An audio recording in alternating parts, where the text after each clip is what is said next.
Hola queridos hermanos, realmente es una alegría poder saludarles a través de este medio y hoy nos toca ver el tema Sed Santos. Para eso podemos abrir nuestras Biblias en Primera Pedro, el capítulo 1, y vamos a leer allí un par de versículos. Primera Pedro 1, 14 al 16. De mientras podemos decir que la santidad es uno de los grandes temas de la Biblia. Aparece unas 600 veces en las Escrituras de diferente forma. Entonces vamos a ver primero lo que es esta santidad, esa exhortación a ser santos. ¿A qué se refiere allí el apóstol Pedro?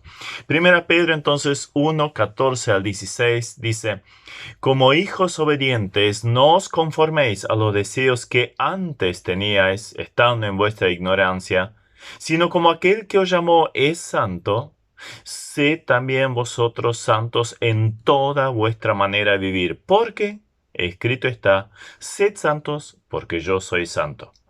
Podemos añadirle dos pasajes más que tienen que ver con esto. Como ya les dije, hay muchísimos, pero dos en los cuales que quizás podríamos acercar para este estudio.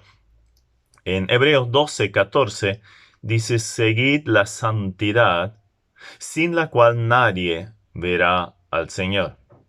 Primera Tesalonicenses 4:3: pues la voluntad de Dios es vuestra santificación, que os apartéis de fornicación. Bien, ¿qué es la santidad? Hay una santidad posicional. En el momento que el creyente, o más bien una persona, acepta a Jesucristo, se vuelve creyente, entonces frente a Dios es considerado santo en base al sacrificio del Señor Jesucristo. Pero es evidente por una gran cantidad de pasajes que también no solo está la santidad posicional, sino también una santidad progresiva, una actitud de vida en santidad. Y a eso estamos refiriéndonos con este pasaje. Ahora, justamente en relación a 1 Pedro, vemos y los otros que leímos, que en primer lugar es una diferenciación. ¿Qué es la santidad? Esa vida en santificación es una diferenciación. Antes de la conversión se vivía de una forma y ahora se vive de una completamente diferente.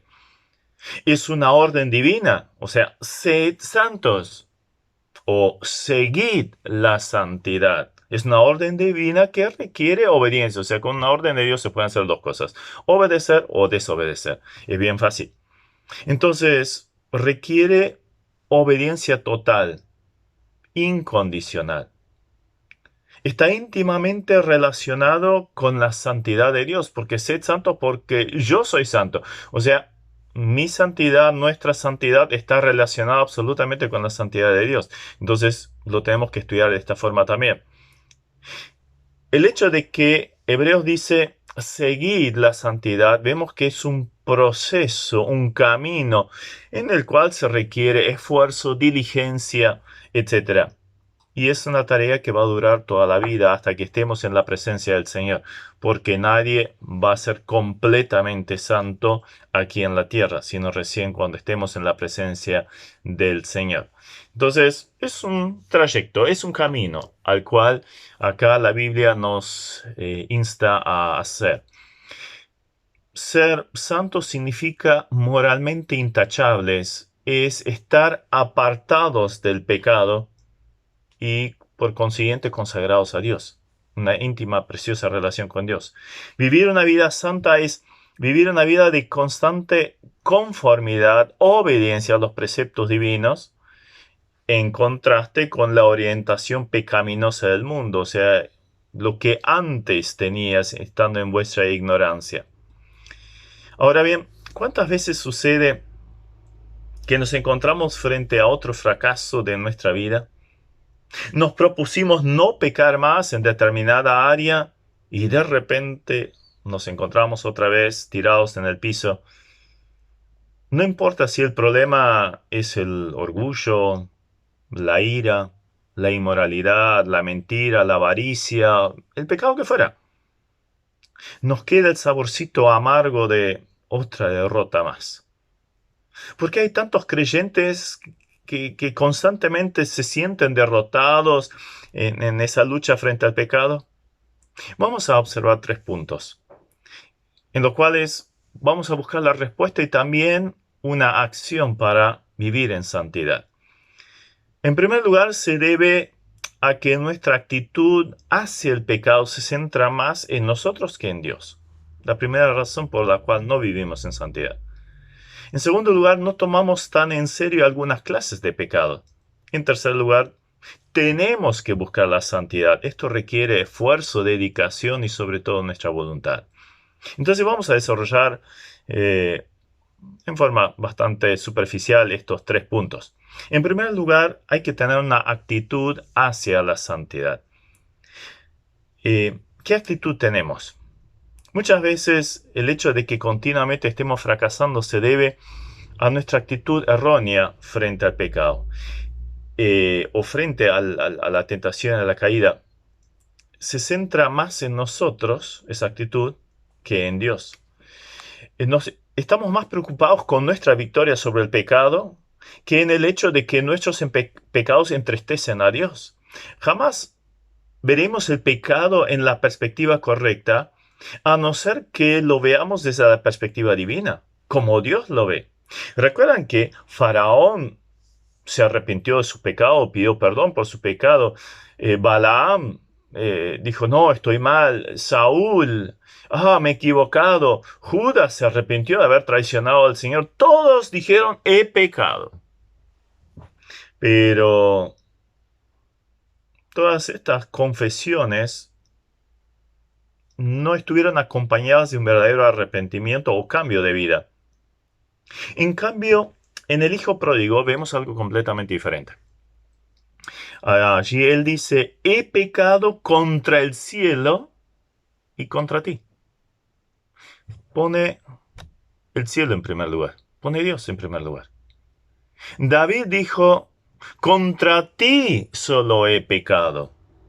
Allí vemos que el enfoque es Dios antes de la persona. Dios quiere que seamos obedientes, no necesariamente victoriosos. La victoria está enfocada a nosotros. Y a veces hasta tiene un dejo de egocentrismo. Ay, pobrecito de mí, yo no lo logré otra vez. Y todo gira alrededor del yo. En cambio, la obediencia está enfocada a Dios. Esto no significa que Dios no nos quiera dar la victoria. Sí, absolutamente. Pero tiene que ver con nuestra relación con Dios, nuestra obediencia a Dios. Cuando hay una obediencia absoluta a Dios, entonces hay victoria. Viene como consecuencia de esa relación. Entonces, lo primero que tenemos que observar es la santidad de Dios. Como el que nos llamó es santo, sé también vosotros santos en toda vuestra manera de vivir, porque escrito está, sed santo porque yo soy santo. Dios ha llamado a todos, no solo a un grupo específico de creyentes súper espirituales a ser santos, ¿no? Este llamado es para todos y está basado en Dios, en la santidad de Dios. Esto significa vivir en conformidad al carácter de Dios. La santidad es uno de los atributos divinos. Significa ausencia completa de pecado. Pero no solo eso, sino que todo pensar, actuar, es de acuerdo a ese carácter santo. Entonces, esta debería ser nuestra actitud. Su santidad se ve en su actuar. Si cuestionamos alguna vez su actuar con nosotros, entonces estamos gravemente en pecados porque estamos cuestionando su santidad. Estamos viéndolo a Él con intereses incorrectos e injustos. Él es santo, jamás va a hacer algo incorrecto. Entonces, una de nuestras actitudes debería ser alabar la santidad de Dios. Esto lo vemos, por ejemplo, allí en Isaías 6. Isaías ve a Dios, el trono de Dios y a los serafines allí diciendo, Santo, Santo, Santo es Jehová de los ejércitos, aclamando la santidad de Dios.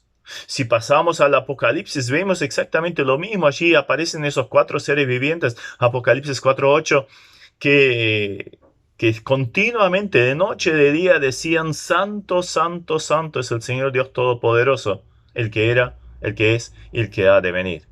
Entonces la adoración celestial se basa en la santidad de Dios. Entonces nuestra adoración debería estar basada en la santidad de Dios. De hecho, el atributo divino más nombrado en relación con un nombre de Dios es la santidad. Por ejemplo, el Santo de Israel. Ahora bien, Dios no solo quiere que le alabemos por su santidad o lo reconozcamos por su santidad, sino que requiere lo mismo de nosotros. Sed santos, porque yo soy santo. No podría ser de otra manera. Dios no podría ignorar o menos aprobar ninguna acción mala nuestra. No puede ni por un momento bajar su nivel de santidad perfecta. Por eso nos tiene que decir, sed santos, porque yo soy santo. Sed santos en toda vuestra manera de vivir. En cada área, en cada circunstancia, en cada momento. Esa es nuestra meta. A eso tenemos que estar enfocados. A veces tratamos de justificarnos ante Dios con respecto a alguna acción mala y realmente no comprendemos lo que es la santidad de Dios. Si realmente la comprendiéramos, tanto en sí mismo como en lo que nos exige a nosotros, veríamos enseguida que jamás podríamos justificar un acto pecaminoso, la más mínima desviación con respecto a su santa y perfecta voluntad. Dios no acepta ninguna excusa. Bueno, así soy yo. Bueno, tengo una debilidad de carácter. Bueno, es que estoy luchando con esto. Todavía no soy perfecto, pero voy en esa dirección. Son esas excusas livianitas que muchas veces ponemos. Dios no puede aceptar esto. La santidad de Dios no admite defecto, ni la más mínima falla en nuestro carácter personal. Suena fuerte y lo es. Dios no es indulgente con el pecado. El pasaje de Hebreos 12:14. Seguid la santidad, sin la cual nadie verá al Señor. No dice, procuren seguir la santidad. No, seguid. Punto. Seguid la santidad. Obviamente, no perderemos el favor y el trato íntimo con Dios en lo más profundo. O sea, no vamos a perder la salvación por no vivir en santidad. Pero lo que sí vamos a perder es la plena comunión. La comunión con Dios, cuando hay pecado, se corta, se frena, se paraliza, se pierde la paz, el gozo, la bendición de Dios y la bendición por lo que podemos estar haciendo. Contristamos a Dios, al Espíritu Santo. Entonces el obrar de Él tiene que ser hacia nosotros en lugar a través de nosotros cada vez que permitimos pecado. Por cuanto Dios es santo, Él aborrece el pecado. La palabra aborrecer es tan fuerte que no nos gusta utilizarla, ¿verdad? Significa básicamente tener odio. Tener un odio al pecado es una emoción completamente legítima. Por ejemplo, Salmo 119, 104 dice, de tus mandamientos he adquirido inteligencia, por tanto he aborrecido todo camino de mentira. Así lo decía el salmista. Entonces, cada vez que pecamos, hacemos algo que a Dios le aborrece, Dios lo abomina, detesta, condena. Aborrece nuestros pensamientos lujuriosos, nuestro orgullo, nuestro celo, nuestra vanidad, nuestros excesos temperamentales, el razonamiento falso, que por ejemplo el fin justifica los medios. Si viéramos realmente con odio el pecado, con aborrecimiento como lo hace Dios, entonces ya no seríamos permisivos con nuestro pecado. Entonces tenemos que cultivar esto en nuestro corazón. Ver el pecado como lo ve Dios. El aborrecimiento al pecado como lo ve Dios. No tenemos que ver el pecado simplemente como algo que molesta a Dios, sino que le desagrada profundamente. Entonces llegamos a lo que decía José cuando fue tentado por la esposa de Potifar. ¿Cómo pues haría este gran mal y pecaría contra Dios? Entonces, la santidad requiere un juicio sobre el pecado, de parte de Dios y de parte nuestra también. Y esto parece incluir que juzgará mucho más seriamente a los que son iluminados, a los que tienen mayor conocimiento de Dios, que a los que no. El juicio empieza por la casa de Dios. O recuerdan a Moisés que por un pecado, por una desobediencia, no pudo entrar a la tierra prometida. El resto del pueblo, 10 dice veces. 10 veces se rebelaron contra Dios y al final, bueno, dijo, basta, ya no van a entrar esa generación. Moisés, una. Lo mismo vimos con David. David, la espada no se apartaría de su casa por el pecado que cometió. Jonás, por desobedecer, el profeta, ¿no? Por desobedecer, acabó en esa profunda prisión allí en el pez y después quemado por los ácidos, sin lugar a duda. Ananías y Zafira murieron delante del Señor por una mentira. En 1 Corintios 11 vemos que algunos por participar indignamente de la cena estaban enfermos y otros estaban muertos. Por lo tanto, cambiemos nuestro enfoque, nuestra mirada respecto al pecado y asociado con la santidad de Dios. En lugar de mirar si vencimos o no, si en vez de enfocarnos a nuestras derrotas o fracasos, enfoquémonos a Dios y a su santidad. La contemplación frecuente de la santidad de Dios y con esto el aborrecimiento del pecado constituye el arma más poderosa contra la tendencia de jugar con el pecado. Entonces, el primer punto es ver el pecado como Dios lo ve. Y realmente poner ese énfasis, una actitud correcta hacia la santidad de Dios. En segundo lugar, porque muchas veces no andamos en esa santidad, es la indulgencia hacia la santidad, o hacia el pecado más bien. Muchas veces no tomamos en serio algunas clases de pecado. Mentalmente hemos decidido, estos son pecados serios, esto sí está muy mal cometerlos, pero otro, bueno, no es tan serio así. Lo podemos admitir de alguna manera. Una mentirita blanca para zafar, algún pensamiento grisáceo allí, ¿no? Mirar algunas imágenes, no pagar algún impuesto, ofrecer coimas en vez de pagar una multa. Uno se excusa, esto no es tan serio así, no hay que ser tan legalista, fanático. Ahora bien, las escrituras dicen justamente algo diferente, que tenemos que cazar esas zorras pequeñas que echan a perder las viñas, como dice Cantares 2:15. No podemos categorizar el pecado en grave o pequeño y vivir en santidad. El pecado es pecado, por más inofensivo, chico y desapercibido que parezca. A Dios le da asco la vida indulgente, permisiva frente al pecado, aunque sea pequeño. A la iglesia de la Odisea justamente le dice eso. Ustedes me dan asco, los vomitaré de mi boca porque son tibios.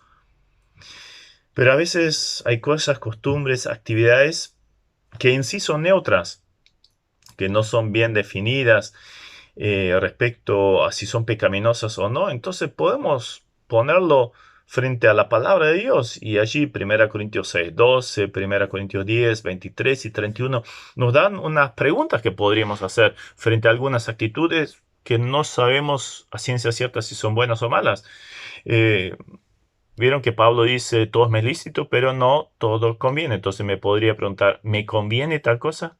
La segunda pregunta que me puedo hacer, o sea, ¿me conviene físicamente, espiritualmente, mentalmente esto? En segundo lugar, ¿me puede llegar a dominar? Todo es lícito, pero me puede llegar a dominar. Entonces, ¿me puede llevar a algo así? Me edifica la tercera pregunta. Con mi actitud, ¿puedo hacer tropezar a alguien? En quinto lugar, con lo que voy a hacer, ¿voy a glorificar a Dios? Con estas 5 preguntas podríamos anular una gran cantidad de cosas dudosas, que quizás la Biblia no nos diga directamente lo que hay que hacer. Ahora, en relación a lo anterior, entonces nos tenemos que preguntar, ¿estamos realmente dispuestos a considerar el pecado como tal, como una ofensa al santo Dios, en lugar de verlo como, bueno, no hay que tomarlo tan en serio? O como ya lo vimos en el punto anterior, como una derrota personal. ¿Estamos dispuestos a aceptar nuestra responsabilidad personal sobre nuestros pecados, comprendiendo que debemos depender continuamente de la gracia divina? ¿Estamos dispuestos a obedecer a Dios en todas las áreas de la vida, por insignificante que sea la cuestión a tratar o circunstancia? ¿Estamos dispuestos a llevar una vida disciplinada? Entonces llegamos al tercer punto, la búsqueda de la santidad. Tenemos que buscar la santidad. Así lo decían los pasajes, ¿verdad? Esto requiere esfuerzo, dedicación y sobre todo nuestra voluntad. Muchas veces pensamos que Dios ya lo va a hacer, pero de hecho pide nuestra acción. Por ejemplo, un granjero, campesino, ara su campo, siembra la semilla, fertiliza, cultiva, sabiendo siempre que de última necesita de la presencia de Dios, porque Él no puede hacer germinar el grano. Él hizo todo para plantar, regar y que tuviera toda la predisposición correcta para que pudiera tener una buena cosecha, pero el fruto lo da Dios. Sabe que no puede hacer germinar el grano, no puede producir la lluvia, el sol necesario para lograr la cosecha. Depende de Dios para obtener la cosecha. Pero sabe bien que a menos que se dedique diligentemente a plantar este grano, cultivar la tierra y todo lo que esto conlleva, entonces no va a funcionar. Si tiene las bolsas de grano en el galpón, ahí no va a tener cosecha, más bien las ratas se lo van a comer. En cierto sentido, el granjero está en sociedad con Dios. El granjero no puede hacer la parte de Dios, pero Dios no va a hacer la parte que le corresponde al granjero. De la misma forma, podemos decir que la búsqueda de santidad es una empresa compartida entre Dios y nosotros, los creyentes. Nadie puede lograr alguna medida de santidad sin el obrar de Dios. Pero Dios no va a hacer nuestra parte. Dios ha dispuesto las cosas de modo que resulte factible andar en santidad, pero nos ha dado a nosotros la responsabilidad de hacer la parte práctica. Esta parte Dios no la va a hacer. Ahora bien, la santidad no es una opción. Habíamos leído, seguid la santidad sin la cual nadie verá al Señor. Sed santos. Los verbos están imperativos, es una orden. No deja lugar a una opción o bueno, veo si lo hago o no. No, lo tengo que hacer. Dios inclusive dice que sin esa santidad nadie verá al Señor. Dios lo que quiere es tener comunión plena con nosotros, pero no puede convivir con las tinieblas, con el pecado. Entonces, en el hecho de que permitamos pecado, se corta esa relación profunda que tenemos. Nos perdemos el favor y el trato íntimo con Dios si no andamos en santidad. Entonces, para tener comunión con Dios, lo tenemos que hacer, vivir en santidad. Rápidamente tenemos una excusa como cuando éramos chicos, ¿no? No, fue él empezó y siempre tenemos una excusa. Adán, ¿qué dijo? La mujer que tú me diste. O sea, pone la excusa al de al lado y de última la culpa la tiene Dios por haberlo hecho así o darle esta esposa. Cuando nos aferramos a algún pecado, no estamos buscando la santidad. Entonces no podemos tener comunión plena con el Señor. La santidad también es necesaria para un servicio eficaz. Por ejemplo, 2 Timoteo 2:21 dice, así que si alguno se limpia de estas cosas, será instrumento para honra, santificado, útil al Señor y dispuesto para toda buena obra. Lo compara con recipientes en una casa. Obviamente no voy a usar el tacho de basura, lo pongo en el centro de la mesa y pongo flores allí. Obviamente no corresponde eso. Es una vasija limpia, preciosa que pongo allí en el centro de la mesa. Esto es lo que quiere hacer Dios con nuestra vida. No podremos presentarle a Dios un servicio con un vaso impuro. Sería lo mismo que alguien te ofreciera en pleno verano un calor insoportable y viene allí con un vaso de gaseosa y vos ves que, oh no, mira, acá hay unos barro alrededor del vaso, las marcas de los labios, huellas digitales en el vaso. ¿Qué puede haber? O quizás hasta una mosca flotando ahí adentro y no lo tomarías, ¿verdad? Por otro lado, la santidad también, la santidad práctica es una evidencia de nuestra salvación. Si decimos que nos hemos convertido, eso se demuestra en una vida que busca vivir apartado del pecado. De lo contrario, habría razones para dudar de esta salvación. Como dice 1 Juan 3:3, todo aquel que tiene esa esperanza en él de la venida del Cristo se purifica a sí mismo, así como él es puro. Otra vez esa comparación con Dios, o en este caso el Señor Jesús. El Señor es puro, entonces también nosotros tenemos que vivir y se purifica a sí mismo. O sea, algo continuo. Todo esto nos demuestra que hay una ardua tarea por hacer.